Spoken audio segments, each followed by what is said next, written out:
दोस्तों आज हम पढ़ेंगे क्लास 12 के चैप्टर नंबर 4 बनारस और दिशा के इम्पोर्टेंट क्वेश्चन। हेलो दोस्तों, मैं हूं आपका दोस्त अनुज और आप देख रहे हैं एजे एजुकेशन वर्ल्ड। पहला क्वेश्चन, बनारस में वसंत का आगमन कैसे होता है और उसका प्रभाव इस शहर पर क्या पड़ता है। अब हमें बताना है कि बनारस में वसंत का आगमन कैसे हो रहा है और उसका प्रभाव क्या पड़ रहा है इस शहर पे।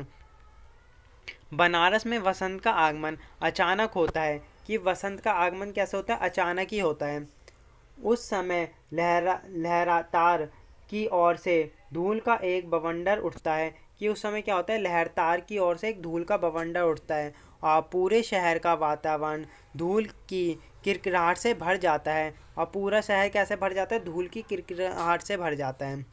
जनजीवन में नया उल्लास छा जाता है और भावनाओं का अंकुरण होने लगता है। जनजीवन में एक तो उल्लास छा जाता है और भावनाओं का अंकुरण भी होने लगता है।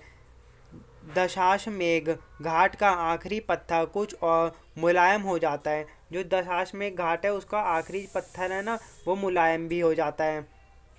बंदरों की आंखों में एक अजीब सी नमी आ जाती है। बंदरों की आंखों में एक अजीब सी नमी का एहसास होने लगता है, अजीब सी नमी दिखने लगती है।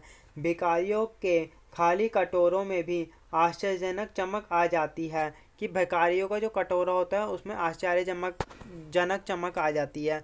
इसका अर्थ क्या है, दीनहीन लोगों की उल्लासित हो उठते हैं। जो दीनहीन लोग होते हैं वो भी उल्लासित खुश हो उठते हैं। आई होप आपको ये क्वेश्चन समझ आया होगा। अगर आपको ये क्वेश्चन समझ आया तो आइए नेक्स्ट क्वेश्चन पे चलते हैं। खाली कटोरों में वसंत का उतरना से क्या आशय है। अब हम बताने कि खाली कटोरे में वसंत के उतरने से क्या आशय है। कवि के अनुसार कवि कहता है कि वसंत के आगमन पर भिखारी के बिल्कुल खाली कटोरों भी एक विचित्र सी चमक से भर उठते हैं। कि कवि कह रहा है कि जो भिखारियों के खाली कटोरे हैं ना, वसंत के आने पर वो भी एक नई चमक से खिल उठते हैं। इस प्रकार उनके खाली कटोरों में भी वसंत उतर आती है। कि इसका मतलब क्या बताया कि उनके जो खाली कटोरे हैं ना उसमें भी वसंत उतर आती है।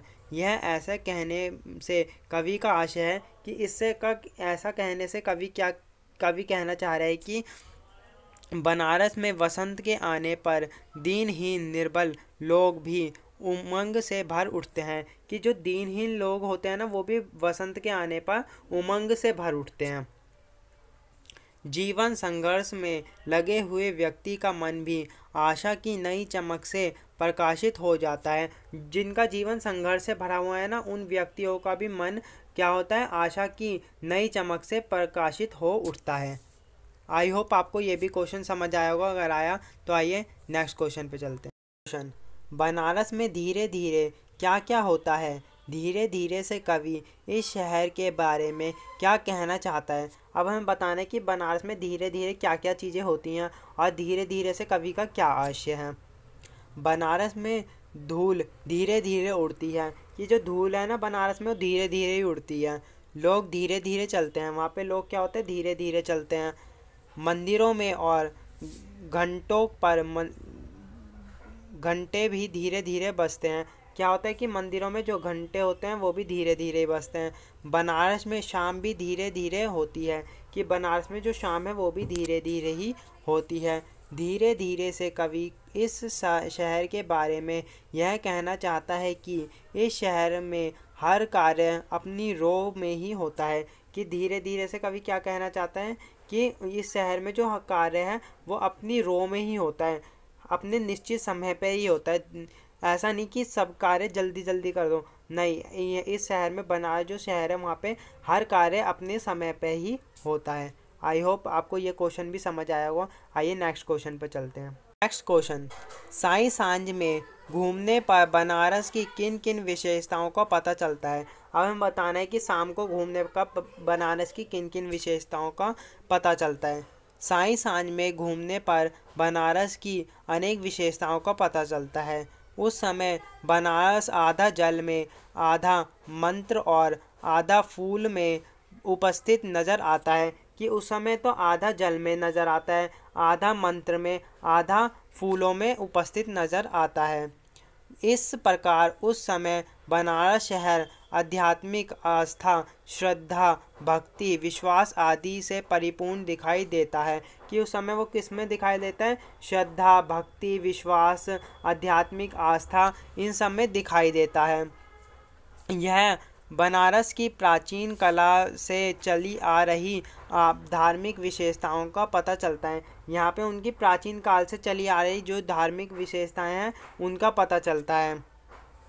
उस समय घाटों पर जल रही चिताएं भी दिखाई पड़ती हैं। उस समय जो घाटों पर चिताएं जलती हैं ना, वो भी दिखाई पड़ती हैं। उससे काशी और गंगा के सानिध्य में मोक्ष की अवधारणा के प्रति आस्था का पता चलता है। कि गंगा और काशी के प्रति मोक्ष की जो अवधारणा है ना, उसका भी हमें पता चलता है। बनारस में आधी पूर्णता और आधी रिक्तता की विशेषता नज़र आती है। कि आधी तो पूर्णता और आधी रिक्तता की वो विशेषता नज़र आती है। यह भी पता चलता है कि कहीं लोग नींद में विश्राम कर रहे हैं और तो कहीं शंखनाद के साथ जागरण कर रहे हैं। कि यहाँ पे शाम के समय पता चलता है कुछ तो लोग नींद में विश्राम कर रहे हैं और कुछ शंखनाद के साथ जागरण कर रहे हैं। आई होप आपको यह भी क्वेश्चन समझ आएगा। अगर आपको यह क्वेश्चन समझ आया तो आइए नेक्स्ट क्वेश्चन पर चलते हैं। नेक्स्ट क्वेश्चन, बच्चे का उधर उधर कहना क्या प्रकट करता है? अब हमें बताना है जो बच्चा उधर उधर कह रहा है ना, वो क्या प्रकट कर रहा है। पतंग उड़ाते हुए एक बच्चे से कवि पूछता है कि हिमालय किधर है। कि जब बच्चा पतंग उड़ा रहा होता है तो कवि उससे पूछता है कि हिमालय किधर है। इसके उत्तर में बच्चा अपनी भागी जा रही पतंग की ओर संकेत करते हुए कहता है उधर उधर। कि जो पतंग उड़ा रहा होता है बच्चा, वो अपनी पतंग की ओर संकेत करता है कि हिमालय उधर है, उधर उधर कहता है। बच्चे का उधर उधर कहना यह प्रकट करता है कि हर व्यक्ति का अपना अपना यथार्थ है। कि बच्चे का उधर उधर कहना क्या प्रकट करता है? कि सभी व्यक्ति का अपना अपना यथार्थ है और बच्चा यथार्थ को अपने दृष्टिकोण से देखता है और जो वो बच्चा होता है वो यथार्थ को अपने दृष्टिकोण से देखता है। आई होप आपको ये भी क्वेश्चन समझ आया होगा। आइए नेक्स्ट क्वेश्चन पर चलते हैं। नेक्स्ट क्वेश्चन, मैं स्वीकार करूं मैंने पहली बार जाना हिमालय किधर है। प्रस्तुत पंक्ति का भाव स्पष्ट कीजिए। अब हमें इस पंक्ति का भाव स्पष्ट करना है। कवि द्वारा पतंग उड़ा रहे बच्चे से यह पूछने पर कि हिमालय किधर है। कि जब कवि बच्चे से यह पूछता है कि हिमालय किधर है, बच्चे ने अपनी पतंग की ओर इशारा करते हुए कहा उधर। कि बच्चा पतंग की ओर इशारा करते कहता है कि उधर है हिमालय। उस समय कवि कहता है कि मैं इस बात को स्वीकार करता हूँ कि मुझे पहली बार पता चला कि हिमालय किधर है। कि कवि कहने लगा कि मेरे को आज पहली बार पता चला कि हिमालय किधर है।